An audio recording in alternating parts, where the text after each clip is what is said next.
The Barbecue Central radio show will air live at 9 p.m. Eastern Standard Time.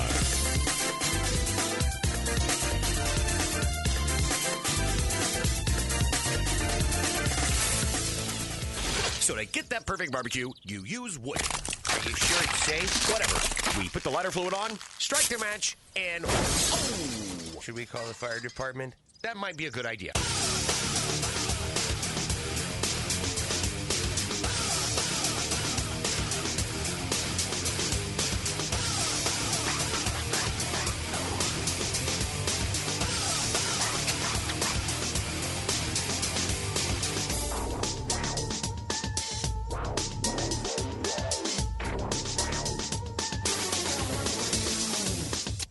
All right, good evening and welcome to the Hump Day Barbecue Show, better known as Barbecue Central. Happy to have you aboard here with me.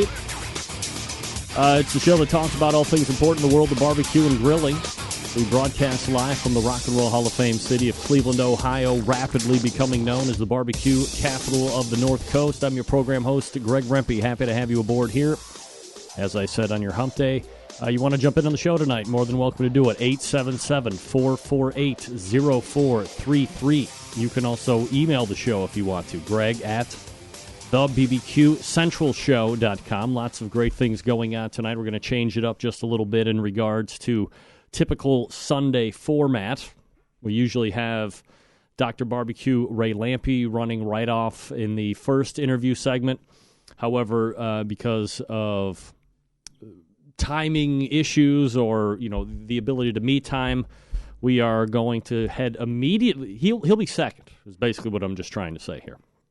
So in about, half hour from now or so, Dr. Barbecue Ray Lampe will be joining us, and then we will, take that all the way up. But joining me now, a guy who I have actually been looking forward to talking barbecue with for some time. He's probably not aware of it. But that's all right. I'll tell him here in just a second. Stuart Powell from Cook Shack joining me here on the show. Stuart, how are you, buddy? Hey, Greg. I'm doing great. Good to be on the show. Yeah, happy to have you here, Stuart. And I guess, I'm remiss in the fact that you actually haven't been on 1 or 7 times at least since the inception of the show. But I'm more than happy to have you on now and glad you could make time for it. Roughly 758,000 different places that we could start with you, Stuart, because you're, a man of many different interests and you're doing a lot of different things within the industry. But I guess let's kind of roll all the way back. Is barbecue something in general that you have been around all your life? Is it something that you picked up a little bit later and it developed into a passion? What's your entry road into the industry? Yeah, it happened a little later in life for me. I actually went to school to be an engineer and started my career out in that direction, and then got hooked up with Cook Shack and fell in love with barbecue, and so it's been my passion ever since then. So for about 22 years now. Were you working as a engineer and then or did you hire on to Cook Shack as an engineer, or how did that whole relationship formulate in the beginning?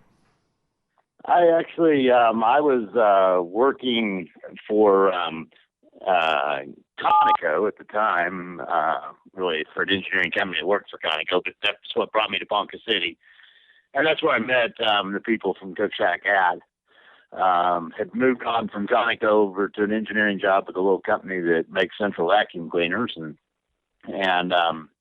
met the people that owned Cook Shack. They were looking for somebody to come in and manage it for them, and so we developed that relationship. And so I actually came in as the general manager, like I say, about 22 years ago. And it's been pretty much love ever since, or how have you experienced the highs and the lows with Cook Shack over the past 20 plus years? I have to say that there's really not been very many lows. It's been a great time. I started there just about when the barbecue world really started to take off, and so we've seen sales growth every year that I've been there, and that always makes things easier to manage. We've been able to develop some great relationships during those those years and developed some, I think, unique products that kind of set us apart in the industry. So it's been great. I've really no complaints in life. Stuart Powell joining me here on the show from Cook Shack, the website, of course, cookshack.com, if you want to check it out while we're talking here tonight. Stuart, if I could, I think at least there's probably a good portion of the listening audience here, or as I call them, Centralites, that are into the barbecue competition scene, and they know Cook Shack is pretty much hand-in-hand with the FE cooker, the FE100, and then, of course, they go bigger from there. But typically on the competition scene, you see the FE100, and it's been doing well for years, winning a lot of people categories, winning a lot of people championships. But, there's a whole other segment, or maybe even two, to what Cook Shack has to offer. And I guess the way that I came to know Cook Shack with my beginnings into the barbecue industry is the fact that, oh, hey, you only make like the best electric cookers out there on the face of the planet, right? Absolutely. There's a guy named Doug Hall that has a little company called Eureka Ranch, and one day Doug was sitting down talking to me, brainstorming new ideas, because that's what he does for companies. And he said to me, what is the difference between these electric smokers and these pellet ones? And I said, well, the electric ones just make things that much easier for you. And he goes, well, why can't you use it on the cook-off circuit? I said, but because it makes it too easy. and that's really the kind of the deal is the electric smokers has been where Cook Shack started. We were founded back in 1963. So, Gene Ellis had a passion for barbecue, and he made the first electric Cook Shack. And, it's just gone great from there. And, that business has always been our core business and continues to be, even though we love the Fast Eddie's line. And my daughter and I actually cook out on the circuit as a competition team. And so, we love all sides of the business, but that electric smoker was where we started and, still continues to dominate our business. Stuart Powell is my guest. Stuart, my dad actually owns a Smokette, and it's easily his favorite cooker that he has. And, for the people that look at buying a cooker and maybe they have decided that electric is going to be the way that they're going to pursue things, convenience, ease, whatever you want to call it, but it's their money. They can spend it however they want. When you go into the big box stores, or if you go into a hardware store and you see some of those, competitors to yours only in the fact that they're electric, how do you go about telling people how the Smokette differs, or your electric versions differ from, some of those other, $70, $80, $90 models that are out there that they could buy? Sure. Well, I always tell people those other brands make the best customers for us. And really where we differ is we're made here in the United States. And so the craftsmanship is incredible. Every unit, it's hard to say handmade, but I mean, every unit is touched by, Oklahoma employees that put a lot of pride into what they do. And so we make a real quality product. And, the big difference is that we're 100% insulated. So, we keep the heat inside while you're cooking. And then we believe that temperature control has a huge portion to play in that. And so we've worked really hard, in the last few years to get that temperature control really down well. And, the stuff that you buy at the big box store typically has big temperature swings, and you see that in your food. Not that you can't make good food in them, but it just makes it that much more difficult. And our idea is to make it as easy as possible for the customer to cook, championship barbecue. So for the folks that might be listening live here tonight or are streaming podcast after the fact and they don't have access to the internet at this point, can you kind of at least verbally paint a picture of the electric models that you have and maybe some capacity and price points? Mm-hmm. Sure. We started out with the Smokette, and, the price point on it's about $650. And I always tell people a good way to think of the capacity of it, it holds a good-sized turkey. It'll hold a 20-pound turkey, so that's kind of, the size. Everything we make kind of looks like a stainless steel box. So, our most popular model is our Model 25, which retails at about $850, and it's a 14 by 18 rectangular box that is fully insulated, fully stainless steel. When you walk up and you kick it, you've kicked something. It's going to weigh close to 100 pounds, and really gives you the solid, piece of cooking appliance that you want to set out on your deck, and it's going to be there forever. So people might be thinking, okay, well, keeping temperature sounds great, but how am I adding smoke flavor when I'm thinking about barbecue? And inherently you got to be thinking about some type of way to get smoke on the meat. How does the Cook Shack go about getting smoke into the meat? Right. So we have a wood box down in the bottom that is surrounded by our electric heating element, and we take that piece of wood, we put it in that wood box, and we smolder it with the heating element that's cooking the food, which is kind of unique. Some of the other electric cookers out there you'll see have separate heating elements that actually smolder the wood, and because we do ours with the element that is cooking the meat, it means that you get smoke for a longer period of time. So if you put a chunk of wood in there, you'll get good smoke coming into the unit for about 6 hours, which, if you know much about barbecue, means you're going to seal up the outside of that meat, and that time frame is probably not going to take much more smoke after that. And so you really, during that cooking process, when you can get flavor into that food, you're really able to put it in there. And because of the fact that we move very small amounts of air through it, so we have a 1/2-inch hole in the bottom and a 1/2-inch hole in the top of the cabinet, that's the only air we move through it. And because we're moving that small amount of air, you can really get as much smoke flavor as you want. I mean, I always tell people you can over smoke with them. The first time I ever cooked a beef brisket in my smoke head, I didn't listen to what anybody had to say, and I filled it completely full of wood, the wood box completely full of wood, put one brisket in there, and the dog wouldn't eat it, So you can definitely over smoke with them. You can get as much flavor as you want. And we're talking about wood chunks versus using pellets or like sticks, or can you use a combination, or what's recommended, I guess?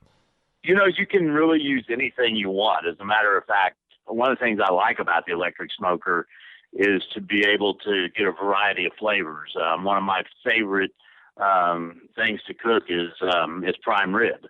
And you put a prime rib in there and take fresh twigs of rosemary and put it in the wood box, and you'll have the best prime rib you've ever had. So, it gives you a lot of variety of things that you can use. I mean, typically when I'm doing barbecue stuff, I'm going to use chunks of wood, but I may smoke some tomatoes to puree into a salsa. I'm just going to use a few hickory pellets to get my smoke flavor out of. Stuart Powell joining me here on the show. Again, the website, if you want to follow along while we're talking tonight, cookshack.com. For these electric smokers, look, everybody knows when you're in barbecue, not only are the cookers are important, but accessories might even be more important than the cookers when it's all said and done. What kind of accessories come along with these or options that you have? Mm-hmm. Okay. We got a couple of unique things that I really like. Of course, we have the traditional stuff, things like rib racks, seafood grills that, you can get as extras. I like things like jerky rods because you can do great jerky in a smoker. And one of my favorite things, and I was just doing some of this a couple of days ago, is a cold smoke baffle. So we can put a baffle in place of the bottom grate, and we can cold smoke. And we were actually doing some cheese the other day and some lock style salmon. So it really gives you a lot of variety of things that you can do. All right. What other new products maybe have you introduced recently, or is there some big things that you have in the works for people that might be ready to dole out some dollars that they might be able to look forward to? Sure, absolutely. The probably the most recent thing that we've launched is our line of pellet grills. which, kind of fit under the Fast Eddie's line of things that we do. But we now have 2 pellet grills. So, and we went through a process of designing a pellet grill that's patentable. That's a little different than what you really find out there on the market. And they have a section that you can direct grill. So, one of the real complaints about pellet grills is that you really can't sear meat on them. Well, the PG 500 and the PG 1000, you can sear a steak, just perfect. I like to cook mine, pretty rare, and I'm on the direct side, cooking right over the fire. One each steak, about 2 minutes on each side, and I think I've got a perfect steak. And so that really gives you, some versatility. Plus, then it has an offset cooking side that you're cooking, that you're really smoking food and you're getting that kind of flavor out of. And, so we're real excited to have pellet grills as part of, our line of cooking appliances we do. We came out with those just about a year ago now. And so really happy with those. We're talking with Stuart Powell from Cook Shack. Stuart, the other side of this, and you've alluded to it a couple times here while we've been talking, is the competition barbecue side of things. And you said you're out there with your daughter as a competition team. When did you kind of jump into that area, and was that something where it was like, hey, we're doing this for the business, I want to get out there and have it be like in the face of everybody, potential consumers, or was it just something that you wanted to do and the fact that you were with Cook Shack was secondary? No, it really came about because I was with Cook Shack. Even though as I'd gotten to where I was doing more and more, kind of consulting kind of work with some of the chains that we were dealing with, it was kind of, I kind of got that bug to go out there and cook. And actually it's the first time that I've met Fast Eddie. He was doing a thing called the American Barbecue Association. And a guy named Russ Garrett cooks under Smokin' Okie. Him and I went down and cooked Eddie's first, world championship for the ABA, and because he'd let you use an electric smoker. And that was our first kind of, into the competition world. And I really got the bug when I did that. And so it wasn't long that we were out there competing. How many events are you looking to get in during the course of the year? Is it just when it fits into the schedule, or do you try and hammer out a season ahead of time and then take it from there? We typically try to hammer out a season ahead of time. We try to cook about 12 events. Failed this year because my daughter, who, like I said, is my cooking partner, decided to get married for some reason. So, that kind of slowed us down a little bit this summer. I think we got 8 events done this summer. So, but I'm looking forward to doing about 12 next year. You've been around this competition scene in some form or fashion for a good while now, and a lot of the top pit masters in the industry. At this stage of the game, with pellet cookers, with the automatic pit temperature control devices that are out there, is there any reason, or do you foresee a day maybe in the near future where the old guard might fall to the wayside and let electric cookers and maybe even gas cookers into the competition scene? I don't really see it happening, even though I keep thinking that someday it will. There's enough of the old guard, I think, out there that's going to keep hammering away at, trying to keep that from happening, even though I don't see any, to me, it makes no sense whatsoever. You're allowing basically all the temperature control you can get out there. So, why not, why not let everybody play? But, I don't see it. I don't really see it happening in the near future. You're a businessman as well. So, if that happens, don't you foresee a potential influx of competitors, but B, and perhaps more importantly, a sponsorship, growing purses, things that are going to kind of foster the sport and continue its growth? I don't know. I think in some ways, yes. I think that it would help the whole competition world in the fact that it would allow more people into it at maybe a little more economical price point, and allow more of the kind of the backyard guy cook. And I tend to be more of one of these guys that thinks that what ought to go on is that at the competitions is promote more of the backyard kind of thing, and get local cooks to come in and cook maybe 2 categories or something and let them cook on anything they want to and promote barbecue from that standpoint. I think you would see a lot of people kind of jump into it at that. It's a tough sport to go out there and jump in the middle of and win. So I think that it'd be tough to get just a huge influx just because you allowed an easier cooker into the marketplace. Stuart, just a minute or two here left before I turn you loose, and I appreciate the time tonight. Obviously, World Food Championships, that's going to be a huge deal coming this weekend. You're going to be taking part of it. Are you competing? Are you going to be showcasing? What's the plan there? No, yeah, we're showcasing. We're one of the sponsors this year. Last year we kind of missed the boat and didn't realize exactly what all was going on out there, and two guys that cook on our equipment won the Grand and the Reserve Grand out there last year. And so we kind of woke up and said, wow, maybe this is something we should be involved in. And so we're going out, we'll have a booth out there and hopefully get to meet a lot of people and, go out and pat some great cooks on the back because we've got a handful of quite a few customers out there cooking in the event. So it ought to be a great time. Mike McLeod has really put together what a lot of people think is the coup de grace of not only the barbecue aspect in competition, but you have, cookbook authors and people that just make recipes and people that just make burgers. It's really kind of a marvelous thing that he's put together, and it's really grown just leaps and bounds from a 12-month time frame. I mean, what's your take on the whole World Food Championship deal? Yeah, I think it's a really neat deal because it drives more than just barbecue. There's so much going on out there. I think it's a great atmosphere, and I think he's put a really neat event together and doing some things other than just barbecue. And I think the guys that on the barbecue circuit that are in it, if they if they're in the top 10 teams.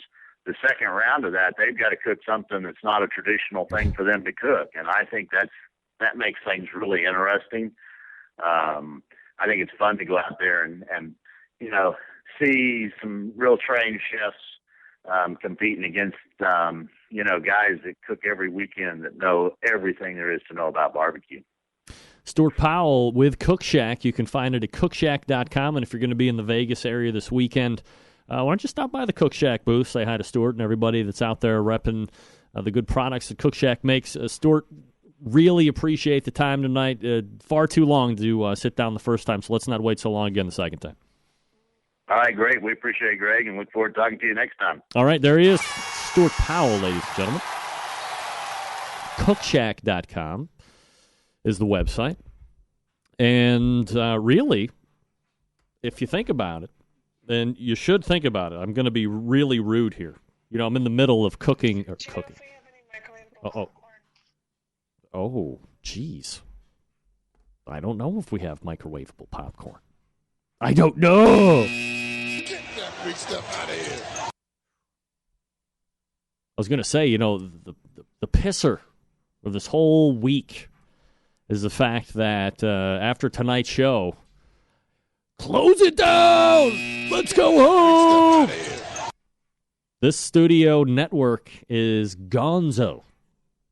We're going to be going to Barbecue Central Radio Network Studio temporary, and then at some point, maybe before the end of the year, we'll be going to Barbecue Central Network Studios' new home, all the way over in Wickliffe, one street over. The idiot that moved one street over? I'm that guy. I hate it here. I'm moving across the street, and you can't stop me. Sometimes you got to do things the right way. All right, hold on one second. Stand by. I'll be right back.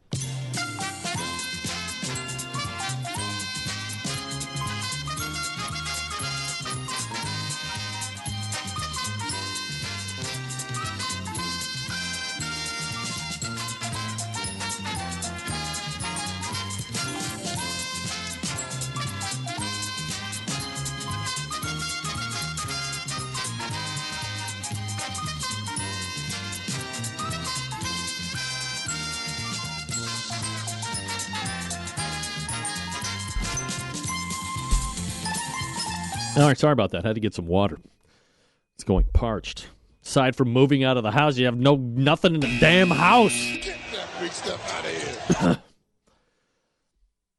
You know, for the people that have moved, you ever live somewhere for 12 or 13 years and realize that you have amassed the biggest load of crap ever? Jeez, oh, Pete. Can we just forget the moving truck, sir? Can you back the dump truck up so we can offload the Krizap? Is that possible? Man, oh, man. Can only make... Okay, so anyway. Thanks to Stuart Powell for coming on. And the bottom line is this. If you are... I don't know if there's a lot of people in the market. Well, look, people in the chat room, the hardcores, the intermediates, they might not be looking for an electric cooker.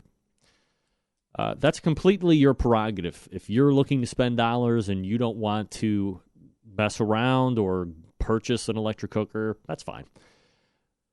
But to a large portion of the consuming public, and I would imagine, you get 50,000 plus downloads here of this show each and every month. There's got to be a large portion of the download audience that would prefer to use electric as well. Maybe they can't have a live fire because they're in a high-rise or apartment building, or they live in France, or I don't know, whatever. And you can't have live fire, and so you can opt for electric. Now, the good news is this, and an unpaid solicitation testimonial. Literally, I think my dad has the Smokehead. I don't know if it's the 25. I want to say it had like 4 racks in it or something like that. Maybe it was the 66. And this thing is absolutely fabulous. And he tricked it up a little bit. My dad, tricked it up a little bit with a cart. So it raises it up. You don't have to put it on a table or anything. I mean, they're not overly tall, these things. But he has this cart. You can put it up on the cart. And now it's, right at, waist level for your bottom rack, all the way up, so you're looking at it in the face. And plenty of room for everything. We've cooked pork butts and briskets on that thing at the same time, multiple racks of ribs. And Stuart alluded to it in the conversation, but holy crap, folks. Do you like beef jerky? Get your eye of round ready. Get the jerky accessories, and the Smokehead, gang, is simply the best jerky cooker on the face of the earth, and I am saying that with 100% assurity, because I've had 10 or 50 or 700 pounds of beef jerky, compliments of Sarasota, Florida, which is where my dad lives. And, they got into that whole craze. And if you can ever find anybody that gets into a beef jerky craze, you're the one that benefits from it the most. Let's not fool anybody. They get all the kudos and congratulations and all that stuff, and they're spending all the money on the products and the cure, and you get to take the time, and they put on seasoning. Great for you. Better for me, because now you've made a whole bunch and you want to send it off, and I am always happy to, hey, quick notice. Does anybody out there make their own beef jerky that they want me to sample? I'm here for you, folks. Your beef jerky sampler and reviewer extraordinaire. Just regular beef jerky. I don't like any of that citrus-flavored crap or the Oriental stuff, teriyaki jerky or anything. I've seen some weird flavors of jerky. No turkey jerky, no deer jerky with the testicles or the innards or whatever it is. I don't want any of that. What the hell? Something just popped. What the hell just popped? That was craziness. Something just popped on my board. Can everybody hear me? Everybody hear me? All right. We got Ray Lampe coming up. Luckily, I can turn my microphone off for that one. That was rough. Ray Lampe coming up out of the break. if you too, you've wanted to get in front of a target market of barbecue and grilling folks who are interested in barbecue and grilling stuff, this might be a show you would want to consider potentially advertising on. If you're interested, drop me a line. Greg at thebbqcentralshow.com. That's Greg at thebbqcentralshow.com. Drop me a line. Let me know you're interested. I can give you a package. We can talk about customizing something. Maybe you want to sponsor the Ask Dr. Barbecue site. If everybody's listening to it hand over fist, we can work something out. Well, not for everybody, but most everybody. Or maybe you want to sponsor the show. Maybe you want to sponsor the call-in line. Flash a graphic that says all guests appear via blah, blah, blah service or blah, blah, blah product. Visit blah, blah, blah website for more detail. We can trick it up however you like. You want to partner with me? I wasn't really looking to get sponsors for the second hour, but, I'm open to it. Who am I to say no to money? Not me. It's above board, folks. It's not just everybody. So don't just think you can throw your hat and throw bags of cash at me and I'm going to let you on. It's not that easy. It's not that easy. All right, let's dial up the good doctor for Ask Dr. Barbecue. New intro coming up. Stick around. We'll be right back.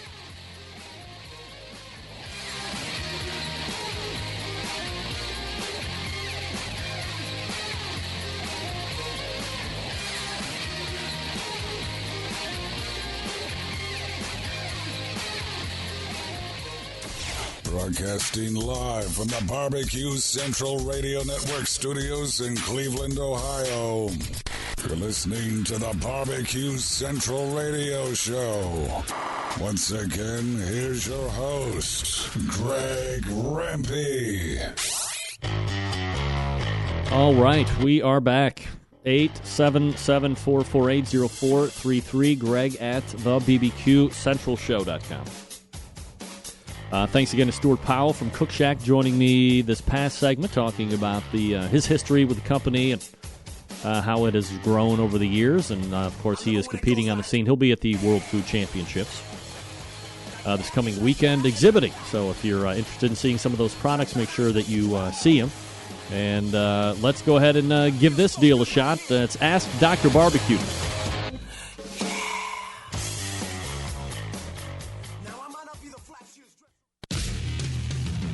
If you got questions about barbecue or grilling, maybe as a hobby or even a business, looking to get an expert's point of view, why not ask Dr. Barbecue? You can submit your questions by clicking on the Ask Dr. Barbecue tab on the website. The doctor is in. Here's Ray Lampe with his nurse, Greg Rempe. Dr. Barbecue. And, of course, that means it is time for Ray Lampe, Dr. Barbecue. Ray, how are you tonight, buddy? Good, Greg. How you doing? Doing absolutely fabulous, and appreciate you taking some time out tonight. Now, Ray, I know it's a huge night for you. Your beloved Bears are playing no less the Packers. So before we get into the barbecue talk, does Ray Lampe, NFL expert, have any type of handicapping for us?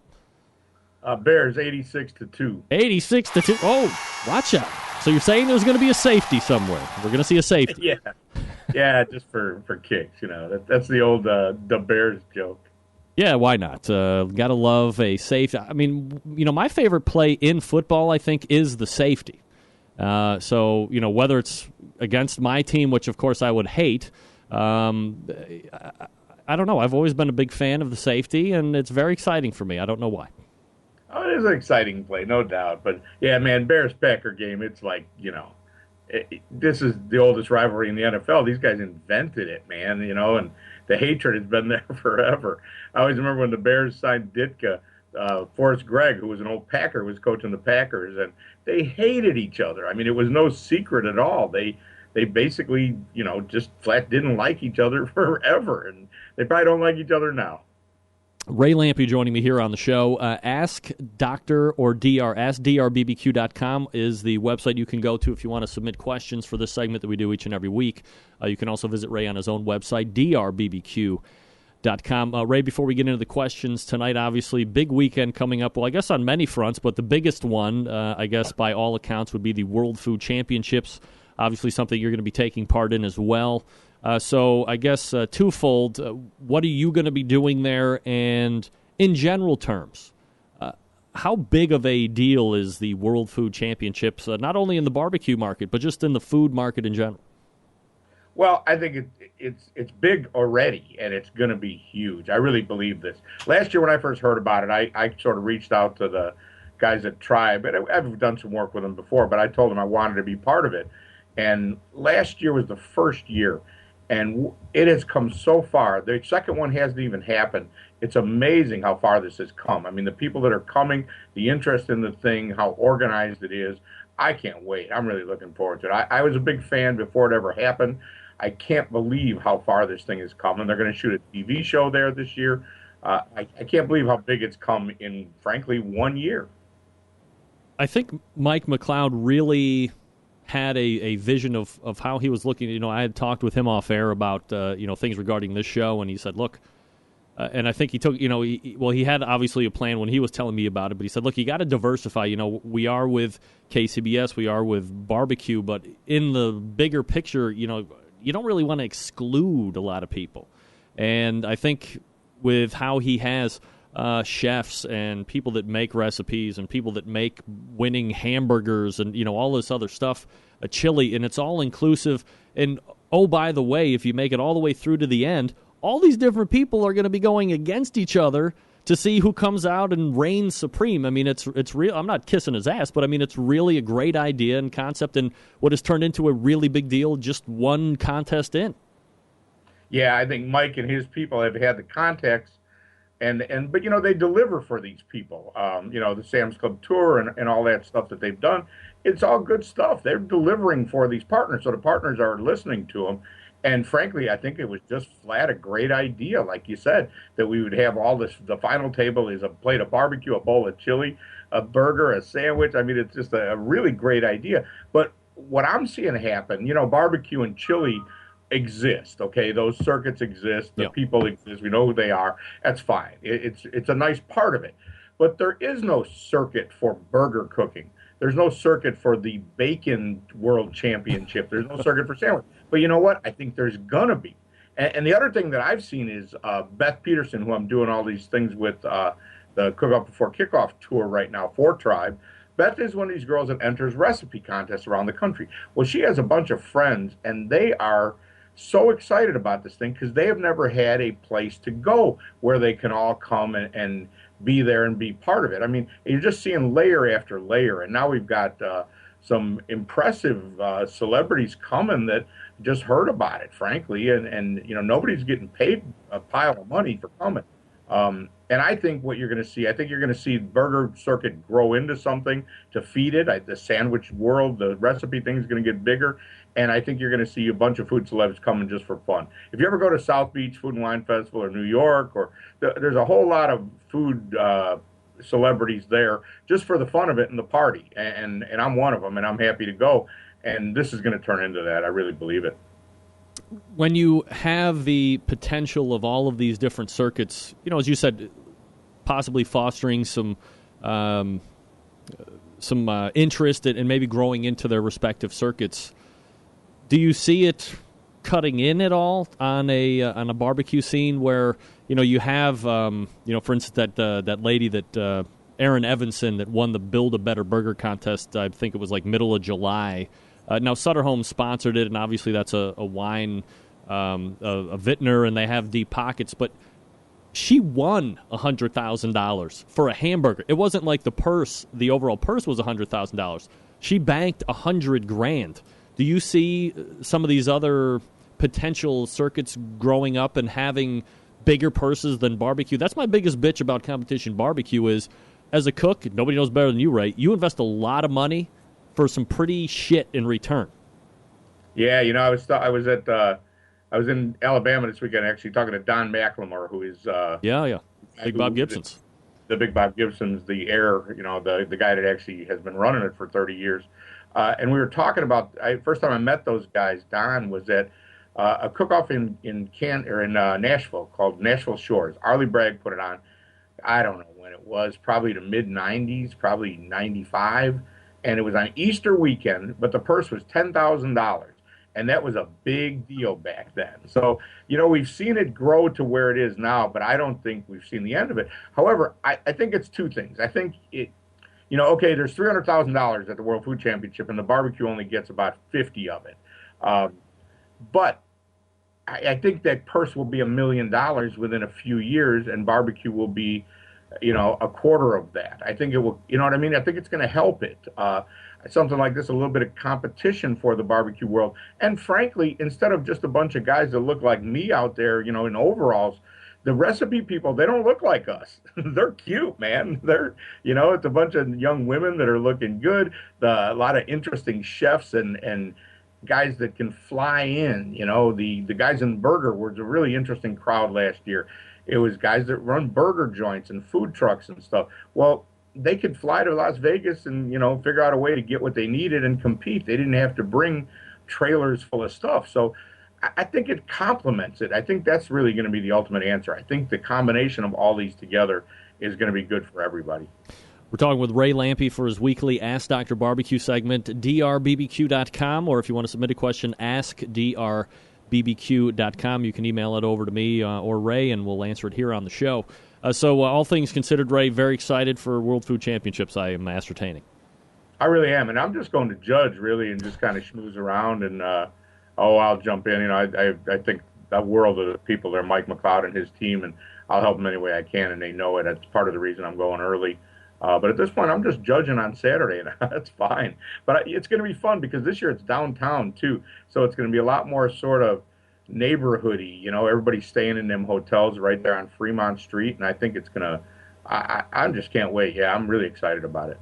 All right, so it's called Ask Dr. Barbecue for a reason, so let's go ahead and get into some questions. This one comes from Tim in Kentucky, and this will probably be the only competition-related question tonight. And I've been getting this one probably, quite a bit over the last month or so, and I've asked a couple people, some pitmasters about it. I'd like to get your take. When should a team go from backyard to pro circuit? And I guess for the people that don't know, the guys that I have on my show on Tuesdays, these guys are, not all of them, but, a lot of them are doing 20, 30-plus contests a year. They're trying to get accolades for Team of the Year or winning certain meat categories. But, before they do that, there is an option of, like a AAA or a AA league, which they call the backyard. And that seems to be pretty popular as well from what I can ascertain. So how does a team know to go from, the minor leagues to the pro circuit? Because it's not like somebody's calling you up out of the bullpen or, a team is calling you up to the major leagues from AAA. That's going to be your own call. Well, anywhere I've ever lived, there's no such thing. I don't really understand this. This comes up a lot. A lot of people want to talk about it, and I hear about guys turning pro, but I don't understand it. The backyard, it's just like the small dick circuit. They still pay entry fees. They still have prize money. They cook the same thing. It's just for the guys who don't have big enough nads to go cook with the real guys. I don't get it. And I know a whole bunch of guys that never bothered with that. And there's no organized circuit for it. It's just independent contests. That's fine. If you're, it used to be local in Lakeland, Florida, where I used to live. It's a great backyard contest. It's as big as the real contest. But it's for the local guys that don't really want to compete with us. They don't have to. They don't need to. It's just local guys. They cook in one contest a year. Maybe they drive over to Plant City and cook in that one. There's no circuit like minor league circuit. If you're traveling around with a trailer full of equipment and beating up on the local guys, I'm sorry, you shouldn't be doing that. So I'd say if you're taking this on as a serious hobby, just start cooking in the KCBS or MBNA contest. There's a lot more regional circuits now that I don't think any of the regional circuits consider themselves to be minor leagues. They're just localized. So I'd say that doesn't even exist in my. Should the descriptor professional circuit just be dropped from the lexicon altogether?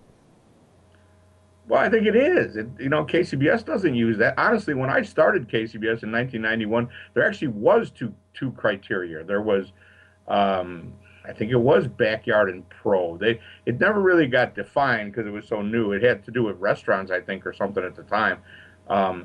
But this is just kind of something that floats around on the internet is the best as I can tell. There's no, again, to me, pro is if you're paying an entry fee and there's prize money, how's that not professional? Well, to me, if you're paying, it's not professional. Somebody should be paying you, right? I mean, I'm a professional because people pay me to do the show. Yeah, but, you talk to an IndyCar driver, they actually pay an entry fee, or, a Daytona 500. Those guys actually have to pay an entry fee to enter that, but they can walk away with a whole lot of money, and, of course, they have sponsors that pay it. But, again, if they want a backyard contest, to me, should be there's no prize money. I don't understand how there's prize money in a minor league. I don't know. I just don't see the whole thing. I don't think it would be a bad idea. I'm really surprised KCBS has never actually done it. Created some sort of minor league thing. But in my mind, it needs to be ribs and chicken or something like that. It can't be, you go to Huntsville, Alabama. We used to go down there, and there was a big backyard event, but you couldn't tell the difference. It looked just like the regular contest. Again, it's for the guys with small gonads. All right, so this is what we learned. Tim, sack up, grow a pair of testicles, squeeze between your legs. If it hurts, be a man. Get on the pro circuit. And we appreciate you writing it. It really is how I feel, though. Just go for it. What are you doing? Just start cooking with the big boys. That's right. All right, next question is from Alan in Utah. And he asks about tips for cooking prime rib on the big green egg and not screwing it up. And, I think that, look, I think turkey gets over-analyzed and over-fretted on way too much. Not when it comes to prime rib. I mean, this is, especially if you get like a 7, I almost said 7 boner. That almost sounded weird. Oh, wait, I did. If you get a 7 bone, I mean, you're looking into the $200, $250 range. It's something you don't want to screw up for sure.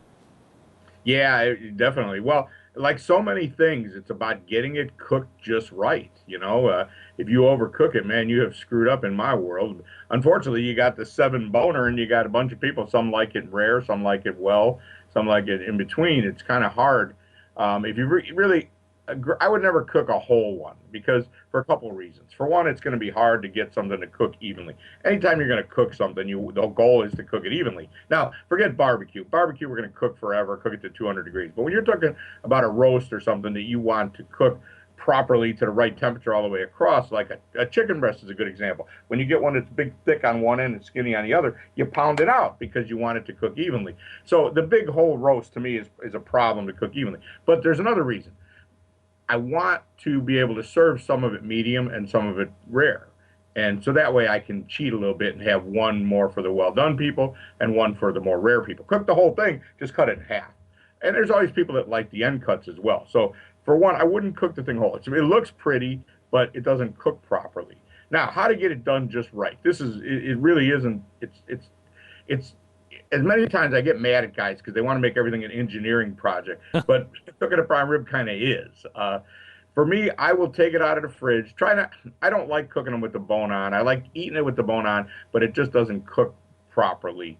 You can do it if you want, but if you're going to cook it with the bone on, for sure, get it cut away and then tied back on. It'll make it easy to carve, and you just want the rib bones on there. You don't want that other bone either.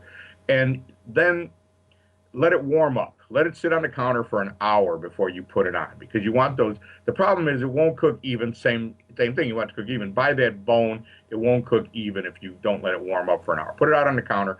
There's an old Mike Scrutchfield recipe, one of the pioneers of the KCBS circuit. Mike was the first guy that ever decided, instead of just turning some barbecue in, I'm going to try and manipulate the judges, and he was good at it. With flavors and presentations and stuff. We were just putting it in the box back then, and Mike started making these fancy presentations and kicking our asses. Anyway, Mike, the old recipe was pretty simple. Rub the thing down with Worcestershire sauce and put Montreal steak seasoning on it, and maybe a little bit extra black pepper for me. And just put a nice coat of that on there. It's kind of fun because it'll give it a nice color. The Montreal steak seasoning looks really good on there. And do that maybe 15 minutes before you're going to cook it. And I cook it just like in the oven. I would have my egg going with the plate setter indirect at 325. And I would put the prime rib right on the cooking grate. Don't put it in a pan. Don't put it on a rack. You don't need to do that. Just put it right on the cooking grate and I don't actually stick a thermometer in it. I'll cook it for a while. It's going to take about, 15 minutes a pound, something like that. But you want to keep a really good eye on it. I'll use my Thermapen and I'm keeping an eye on it. Now, I'm just cooking it at, well, probably 350 because I want it to get a little crusty on the outside. But I'm not searing it and holding it and sous videing it and putting it in the hot tub and any of that nonsense. I'm cooking it till it's 120 degrees. And I'm taking it off, and I'm letting it rest for 20 minutes, and I'm slicing it. That's it. It's that simple. Are you allotting for a certain amount of carryover during that hold? Like, are you looking to bump up 5 degrees or so, or just to let the juices redistribute? Yeah, it'll well, both. It's going to do a few things. It's going to carry over for sure, but it's also going to even out because the inside of it at 120 is pretty rare. But you got a lot of heat, and it's going to even out the whole surface of it. Should still be rare in the middle and well on the outside. Should look like a good prime rib. Carryover for sure. However, if I'm cooking at 350, I don't have that much carryover.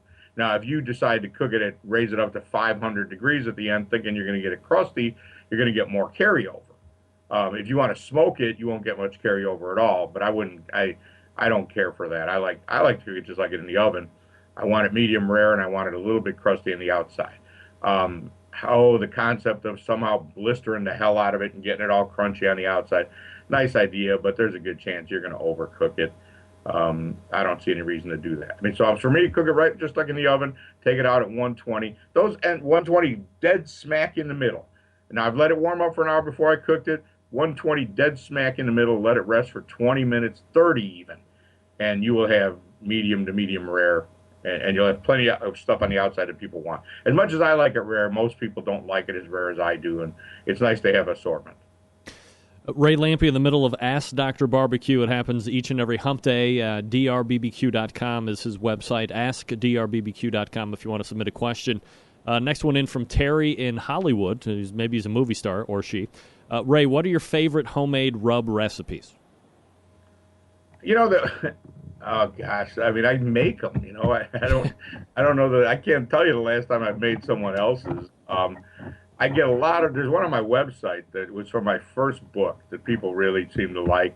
I think it's called Big Time Barbecue Rub. Oh gosh, I'm working on a book. I just did like 20 for this book I'm working on. So, oh gosh, man, I don't have any real special one. There's a chicken wing. In my ribs, chopsteaks, and wing book, there's a chicken wing rub that people really like. That one I think was probably one of my better efforts. But I just don't, I probably like a different rub every time I make one. You ever thought about bottling a rub at some point? Yeah, man, I was in the business a million years ago. I was one of the first You were the smart guy that got out of it after all 7 billion of them showed up. Well, it actually still exists, my rub. A long time ago, probably most of 20 years ago, it was kind of becoming a thing, and I wanted to try and figure out a way to make some money at it. And I ran across this company. I was buying this stuff from them, from a butcher shop, and I tracked down the company, and it was in Illinois, right where I drove by in my truck every day.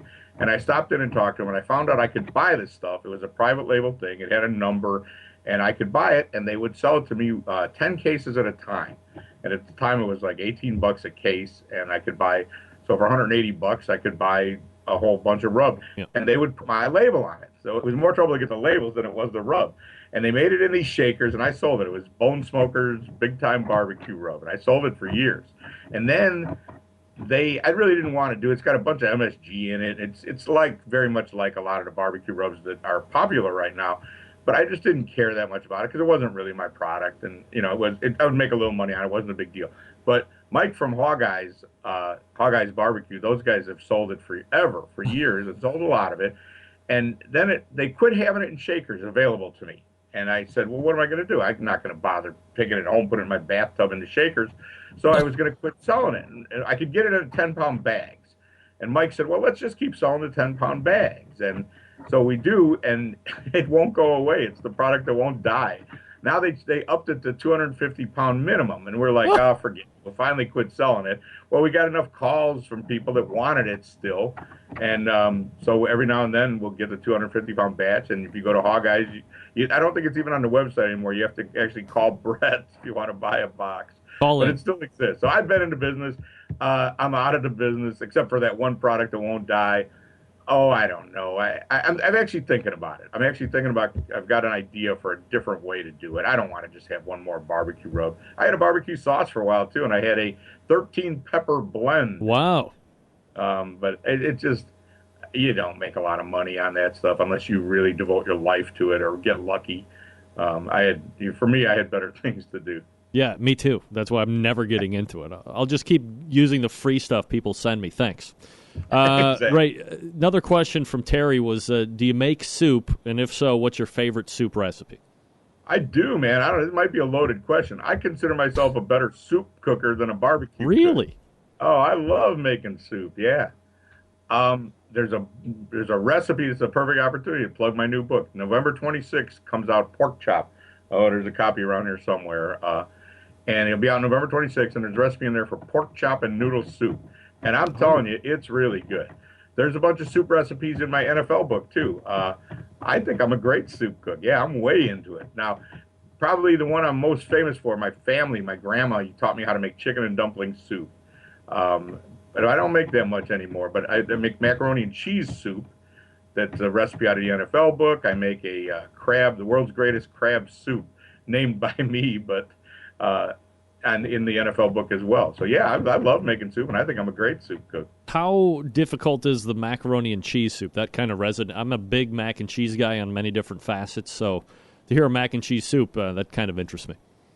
It's real simple, actually. I'll send you the recipe, and we can share it on the site or something. All right, let's do that. Yeah. We're talking with Ray Lampe, Dr. Barbecue, in his weekly Ask Dr. Barbecue segment. Ray, I know you're going to be shuffling off to the World Food Championships. Anything you want to plug up here before I turn you loose, or are you all good? I'm still doing Cook-Off Before Kickoff. If you go to cookoffbeforekickoff.com, all spelled out, you can enter and win it. If you have to enter a recipe. Enter a recipe there, and you can win a chance to come to Pasadena with us for the BCS Championship game. Wow, that wouldn't suck. No, it'd be fun. Yeah, absolutely. You get to hang out with me there. All right, so Ray, next week, more questions, and then hopefully a recap of the World Food Championships. Yeah, I'll tell you all about it next week, Greg. Look forward to it. All right, there he is, Ray Lampe, Dr. Barbecue. Joining me here on the show, Ask Dr. BBQ, AskDrBBQ.com is the official questions website, and drbbq.com is Ray's personal website, so check that out if you are so inclined to see what Ray is up to. All right, let's back out. Another successful Wednesday hump day. Hopefully you enjoyed the show last night, especially with that huge Kingsford Invitational panel. The who's who is going to be there, except I didn't get, some of them. But, the ones that might have a really good shot were on last night. Rod Gray, Darren Worth, Dan Hickson, Mark Lambert. Only some of the top teams in recent memory, teams of the year, teams that won the biggest events during the course of the year, so on, so forth, more. Thanks to Stuart Powell from Cook Shack joining me tonight, cookshack.com. Check him out at the World Food Championships this coming weekend. He'll be exhibiting his wares. Check him out. Electric cookers you might want to think about. And Ray Lampe, Dr. Barbecue, joining me for our weekly Ask Dr. Barbecue segment. We will be back next Tuesday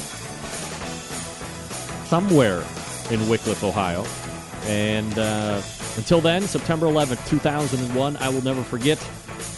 We will see you back at 9 p.m. Eastern Standard Time next Tuesday. This is your program host and proud U.S. American, Greg Rempe. Good night now.